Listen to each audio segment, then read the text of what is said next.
Hi, my name is Andrea Blatz. I'm from Austin, Texas, and I work at the University of Chicago Press.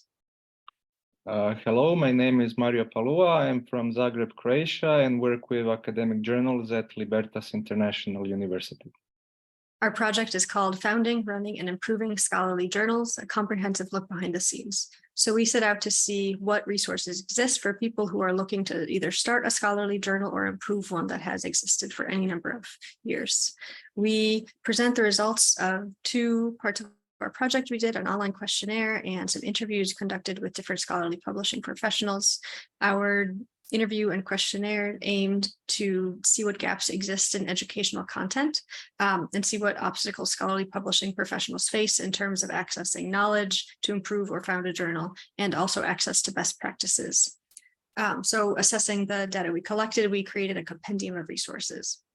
For the interviews, we interviewed 4 people. The first is a journals manager at a university press. So they work a lot with humanities and social sciences journals. The second person was a journals manager at a scientific society's publishing arm, so slightly different. The third was a sales director at a scholarly publishing company. And the fourth had started a journal and teaches in a publishing master's program. So one of the questions we asked are how our journals started, and they were started in a variety of ways, coming from both the publishing side and also the academic side. So sometimes a press will work with scholars who identify a gap in the field, and they'll work together to make a new journal. Sometimes a society will look for a gap and they'll go find someone to publish this new journal. Sometimes one journal will get too big and it will split into different journals. It might grow out of an academic program, and there are many more ways that journals can get started. The interviewees pointed out a number of important things to consider. First, it takes a lot of time to start a journal, to do a lot of research, to identify the gap, to make sure you have a clear explanation of goals, why you want to achieve these goals, why they're important, and to write out the editorial plan, a business plan, who's going to be your editor-in-chief. So there's a lot of questions to consider. Another important thing is you should aim for diversity on the editorial board. So you don't want people from one university, all very experienced professors. It's better to get a wide variety of experiences. You also need to make sure there's a market, that people are going to be reading the journal and also submitting to the journal to make sure the journal will continue for a few years. There are a number of resources that already exist. A lot of them are through societies. For example, AUP is member only, SSP is also paid, but then there are also some free resources through CSE. There's a lot of institutional resources. So your company might already have some resources for you. There's a lot of online material, but sometimes you need to be careful to make sure these are from reputable sources. Trade bodies and journal publishers might have internal guidelines, and then people in the industry have great experiences. So SSP is a great example. Don't be afraid to ask for help. Everyone is always willing to help and talk with you. So Mario. Thank you, Andrea. So the second part of our project included a questionnaire, which we made in order to find out more about how journals are founded, improved, and run, as well as to test our hypothesis or intuition that more educational resources would be appreciated by editors and scholarly publishing professionals. Our questionnaire was answered within a period of 2 weeks by 93 editors and scholarly publishing professionals working with scholarly journals, and included 18 questions, many of which had sub-questions.